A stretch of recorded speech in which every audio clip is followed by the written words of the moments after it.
Set it up, James said finally, his voice low. Leon studied him, as if trying to find one last way to talk him out of it. But he saw the resolve in James's eyes and let it be. When Leon left, James sat on the Harley one last time. He swung his leg over, settled into the worn seat, and gripped the handlebars. The weight of it beneath him felt familiar, comforting. He turned the key, and the engine roared to life, filling the garage with its deep thunder. Alana came running, her tiny bare feet slapping against the floor. She pushed open the garage door, her face lighting up at the sound. "Grandpa! You're riding today?" James smiled at her, though it didn't reach his eyes. "Just starting her up, baby girl." She clapped her hands, the joy on her face pure. She loved the Harley. He'd taken her on short rides around the block. Her little arms wrapped tight around his waist. Her giggles carried on the wind. James shut off the engine and patted the seat behind him. "Come on, sit with me." She scrambled up, her legs dangling far from the ground. Together they sat in silence, the smell of oil and chrome all around them. "Grandpa," she said softly, "when I get better, can we ride all the way to the ocean?" "You said the ocean goes on forever." His throat tightened. "Yeah, baby girl. When you get better, we'll ride all the way there." He didn't say if. He couldn't. That night, after tucking her into bed, James sat outside under the stars, listening to the distant hum of traffic. Tomorrow he'd ride to Greenville. Tomorrow he'd hand over the keys. Tomorrow he'd give away the piece of himself that had carried him through 50 years of storms. But tomorrow wasn't here yet. Tonight the Harley was still his. The next morning, James woke to the sound of Alana coughing. It was sharp, ragged, the kind of cough that twisted his insides into knots. He hurried to her room, his knees stiff, but his worry stronger than any pain. She was sitting up in bed, her face pale, eyes watery. "Easy now, baby girl," he said gently, sitting beside her. He rubbed her back in slow circles. "Breathe through it." When the coughs finally quieted, she leaned against him, exhausted. James tucked her blankets tighter around her thin shoulders. Her skin was warm, too warm. He reached for the small pill bottle on the nightstand, shaking it lightly. Only 3 pills left. Enough for today, maybe tomorrow. After that, nothing. The memory of the doctor's voice came back to him. "She has a rare autoimmune disorder. The treatment isn't cheap, but without it, her body will struggle to fight even the smallest infection. Consistency is key. She can't skip doses." James had asked how long she'd need the medicine. The doctor had looked him in the eye and said, "For the rest of her life." The words had hit harder than any bullet, any battle. That day at the hospital, Alana had sat on the exam table, swinging her little legs, unaware of how heavy the conversation was. She had asked the doctor, "Will the medicine make me strong again? Like Grandpa?" The doctor had smiled kindly. "It'll help you feel stronger, yes." James had forced himself to smile, too, though inside, fear chewed at him. He'd fought wars with rifles and grit. But this was a war against numbers on a bill, and he had no ammunition. Now, sitting beside her bed, he brushed her hair back gently. "How you feeling, sugar?" "Just tired," she whispered.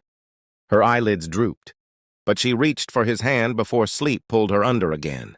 James sat there long after she drifted off, staring at the ceiling.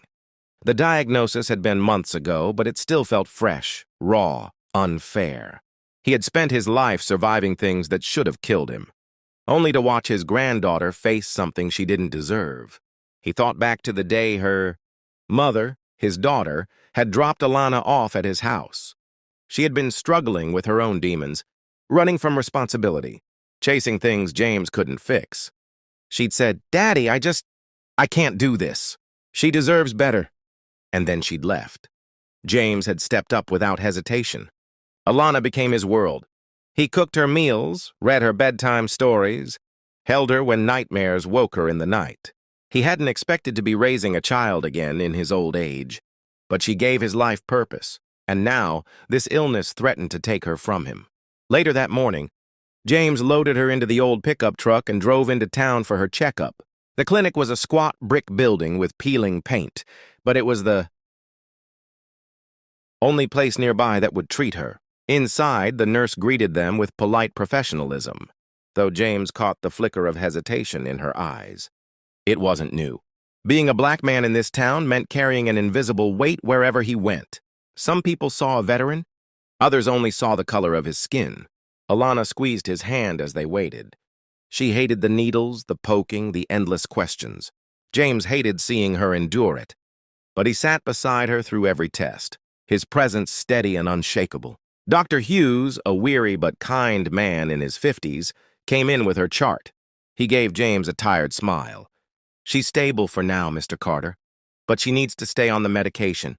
Missing doses is not an option." James nodded. "I understand." The doctor hesitated, then lowered his voice. "I know this isn't easy.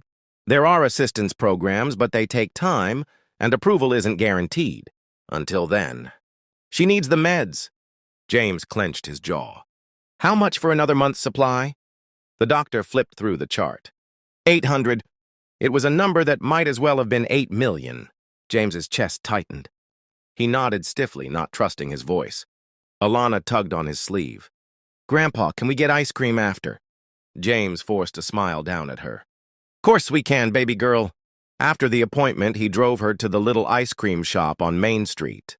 She chose chocolate with rainbow sprinkles, grinning as she licked it quickly before it could melt. James watched her, memorizing the curve of her smile, the sparkle in her eyes. For a moment, she looked like any other child, free of sickness, free of worry. But when she coughed again, sharp enough to bend her over, James felt the weight crash back down. On the way home, he drove past the pawn shop on the corner. In the window, guitars and tools sat behind dusty glass. He wondered what the owner would give him for the Harley. Then he remembered Leon's words, Mitchell in Greenville. A man with money. James tightened his grip on the steering wheel. That night, after Alana was in bed, he sat alone on the porch. The moon hung low, pale against the dark sky. He thought about Vietnam again, about the days when survival was a matter of instincts, of watching your brothers' backs. He thought about how none of those lessons seemed to help him now. He pulled a worn photo from his wallet, one of him in uniform, younger, stronger, standing next to the Harley not long after he'd bought it. His daughter had taken the picture. He remembered her laughter in that moment, before life pulled her away. Now it was just him, the bike, and the little girl asleep inside who depended on him for everything. James tucked the photo away and made his decision. The diagnosis wasn't going to beat them. He'd sell the Harley no matter what it cost him. Tomorrow he'd ride to Greenville. The morning of the sale came heavy with clouds, the kind that turned the sky into a dull sheet of gray. James woke before dawn, his chest tight with the weight of what he was about to do. He sat at the edge of his bed, boots unlaced, staring at the floorboards until the sound of Alana's soft breathing from the next room reminded him why he had to move. He dressed slowly, pulling on the old leather jacket he hadn't worn in years. It still smelled faintly of road trips and summer nights, though now it was worn thin at the elbows. He slipped on his gloves, grabbed the helmet, and stepped into the garage. The Harley waited, silent and patient, as if it knew this would be their last ride together. James ran his hand along the tank, whispering under his breath, "One last time, old girl." He rolled the bike into the driveway, careful not to wake Alana. The engine roared to life on the first kick, and for a moment, the thunder of it filled his chest with something that felt like pride and pain all tangled together. He closed his eyes and let the sound wash over him, remembering all the times it had been just him and the open road. But today, the road had a purpose. Greenville, Mitchell, Medicine. The ride was almost an hour, and the miles stretched out like a goodbye letter written in asphalt. The wind whipped at his face, carrying scents of pine and damp earth. Every curve in the road, every mile marker felt like it carved another piece out of him. By the time the skyline of Greenville appeared, his jaw ached from holding it so tight. The address Leon had given him led to a sprawling house on the edge of town. A wide driveway curved up to a brick mansion, where a white pickup truck and a silver Cadillac sat parked. The kind of place that smelled of money, old money. Mitchell was waiting out front. A tall man in his 50s with a red face, a thick gut, and a smirk that carried a lifetime of entitlement. Two younger men leaned against the truck, his sons. By the look of them, arms crossed, chewing toothpicks, staring at James with eyes that didn't bother hiding their disdain. James parked the Harley at the end of the driveway, letting the engine idle for a moment before shutting it off. Silence fell heavy. "You Carter?"